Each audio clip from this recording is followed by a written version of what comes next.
Hi guys, suportahan natin ang Alas Pilipinas dahil may laban sila ngayon sa Battle for Bronze.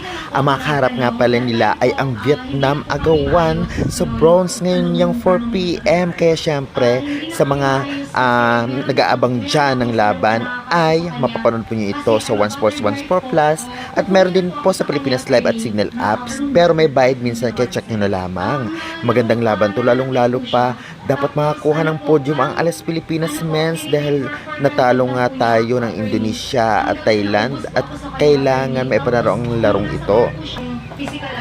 Alam naman natin kayang-kaya nila yan, lalong-lalo pa syempre natalo man sila kontra sa ibang bansa ay talagang ginawa naman nila yung best nila. Sadyang marami lang talagang error at talagang syempre medyo mahina sa blockings kung ating mapapansin.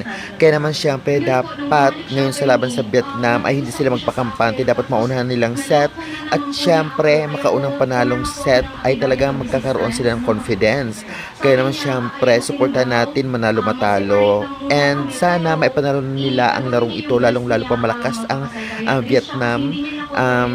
Kung ating mapapansin nang nakaraang laban nila sa Sea Volleyball League ay tinalo din ng Alas ang Vietnam ngunit 5 sets, gitgitan yung laban guys. Kaya naman ngayon dapat unahan agad nila, malay natin 3 straight sets nila mapanalo ang laro, at least may podium. And ang kailangan nila suporta, for me mananalo sila kapag less error sila.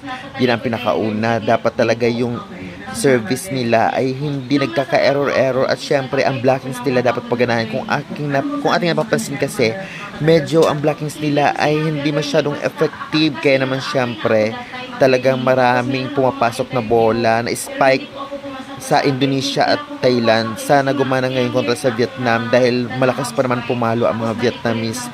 Kaya good luck Alas Pilipinas, sana may laro din itong si Mark Espejo at Brian Bagunas. Dahil lang nakaraang laro nila sa Thailand, si Orjalis lang talaga ng gawa. And sana good luck na lamang. And may panalo lang nila ang laro. Masaya-masaya na tayo, diba? Kaya syempre, supportahan na lang natin.